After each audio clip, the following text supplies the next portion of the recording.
बिस्मिल्लाहिर्रहमानिर्रहीम। अस्सलाम वालेकुम नाज़रीन, मैं हूँ साकिब बशीर। इस वक्त इस्लामाबाद के जुडिशल कम्प्लेक्स में हम मौजूद हैं। यहाँ पे इमरान खान और शाह महमूद कुरैशी की साइफ़र केस में ज़मानत की दरख्वास्तों पर समाअत थी और यहाँ पे जो समाअत है वो इन कैमरा क्योंकि प्रोसीडिंग्स चल रही हैं।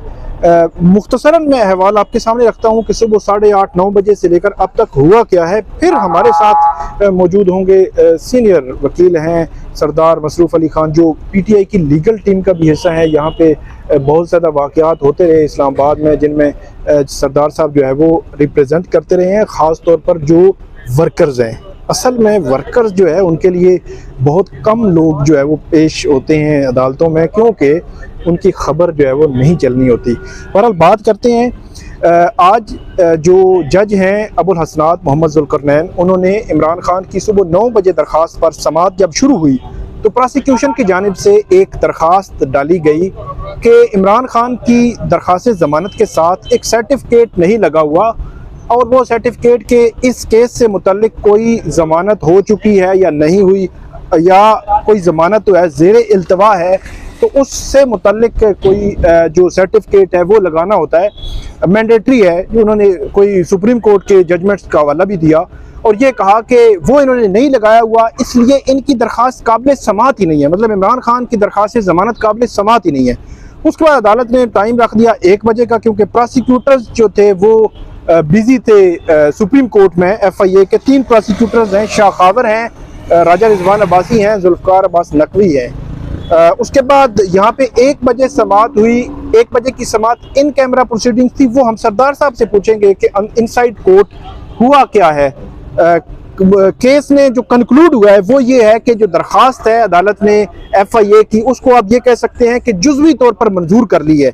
और PTI के चेयरमैन के जो वकील हैं सलमान सफदर, उनको ये हदायत की गई है कि आप इस दरख्वास्त में जो तकनीकी तौर पर एतराज़ उठाया गया है कि सर्टिफिकेट नहीं लगा हुआ, आप ये सर्टिफिकेट लगा लें।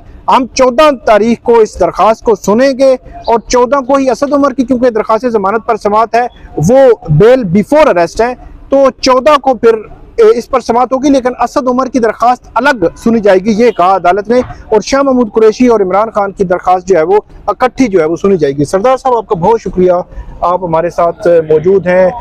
गुज़श्ता जो समाअत थी उस समाअत में भी आपने बताया था कि क्या प्रोसीडिंग्स रही। आज की प्रोसीडिंग का बताएं कि आज फिर इमरान खान की जो दरख्वास्त ज़मानत है उसके मेरिट्स को तो टच भी नहीं किया गया। एक तकनीकी तौर पे एक दरख्वास्त दायर हुई थी, उस दरख्वास्त पे बात हुई, तो क्या अंदर क्या माहौल था कमरा अदालत का? आज साकिब भाई पहले की तरह जैसे पहली तारीख पे हुआ था, सेम तकरीबन आज भी वही पोजीशन थी कि केस के जो मेरिट थे, जो दरख्वास्त ज़मानत थी बाद अज़ गिरफ्तारी इमरान खान साहब की, उस दरख्वास्त पे तो एक सिंगल वर्ड भी कहीं किसी ने अदा नहीं किया या कोई बात नहीं हुई, सिवाय इसके कि ये कहा गया कि उस केस को जो अक्यूज़ की तरफ से जो वकला थे उन्होंने कहा जी कि इस केस को मेरिट पे सुना जाए और आज ही दरख्वास्त ज़मानत सुना जाए। लेकिन पहले से जो दरख्वास्त आपको याद होगा कि पहली तारीख में भी जिस वक्त ये केस की हियरिंग हुई थी तो उस वक्त भी एक एतराज़ उठाया गया था जी कि 2 रिट पिटीशन फाइल हुई हैं जिसमें इस कोर्ट को चैलेंज किया गया है, इस कोर्ट की जुरिस्डिक्शन को चैलेंज किया गया है, वो पेंडिंग है। जब तक आप उनको विड्रा नहीं करेंगे तो उस वक्त तक ये केस की हियरिंग नहीं होगी।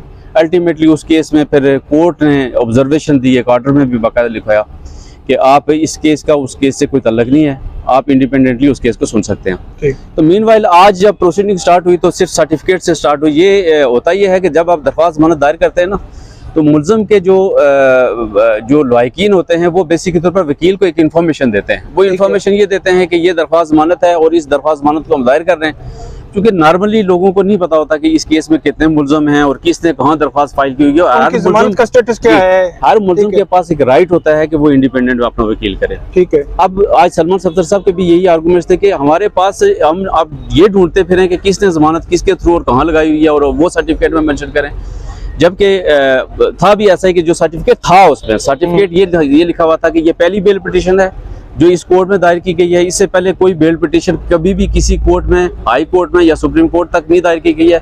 तो लिहाजा ये है कि मतलब ये इसकी पहली बेल पिटीशन को कंसिडर करके इसको सुना जाए, ये सर्टिफिकेट था। अच्छा। उस सर्टिफिकेट को फिर अल्टीमेटली जज साहब ने ये किया जी कि उन्होंने कहा जी कि मैं अभी ऑर्डर लिखवाता हूँ। थोड़ी सी जो कार्रवाई हुई है उसमें राजा रिजवान अब्बासी ने दलाइल दिए, जुल्फ़िकार अब्बास नकवी ने दलाइल दिए, उसके बाद शाह खावर साहब वो बोले, तो बड़ी भारी भरकम जो प्रोसिक्यूशन टीम है उनका क्रक्स क्या था? वो सुप्रीम कोर्ट की कुछ जजमेंट्स के हवाले भी दे रहे थे कि सुप्रीम कोर्ट की जजमेंट है और ये मैंडेट हर सूरत में ये देने ही देना है आपने। सर, हर केस के अपने मेरिट्स होते हैं और आपके हर केस के अपने सर्कमस्टांसेस होते हैं। वो जो जिस जजमेंट का वो हवाला दे रहे थे सुप्रीम कोर्ट की जजमेंट का, वो बेसिकली तौर पर वो एक वकील के कंडक्ट पे थी। ठीक है कि वकील ने दानिस्ता तौर पर सर्टिफिकेट नहीं दिया ताकि मतलब उसमें से कंसीलमेंट ऑफ फैक्ट्स करके वो कोई जो बेनिफिट ले सकता है तो वो ले, वो बेसिकली तौर पर उस पर जजमेंट थी।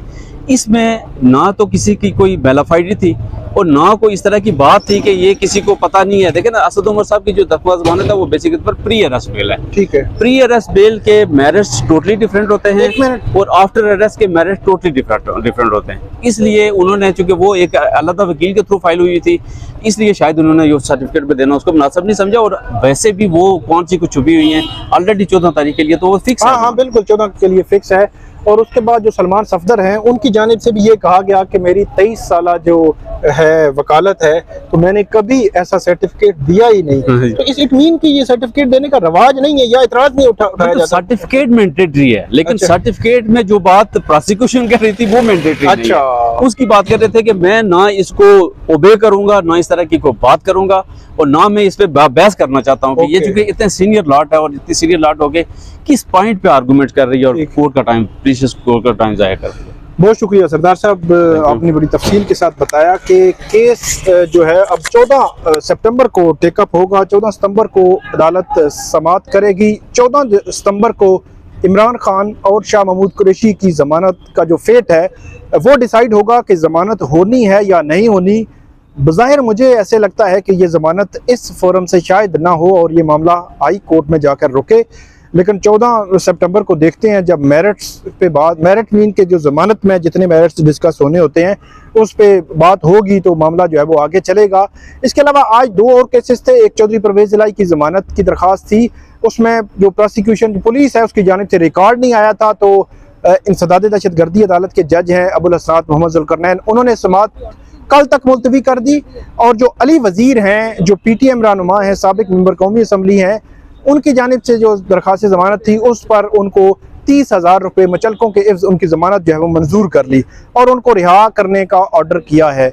अब इमरान खान और शाह महमूद कुरैशी की ज़मानत की दरख्वास्तों का फेट 14 सितंबर को डिसाइड होगा।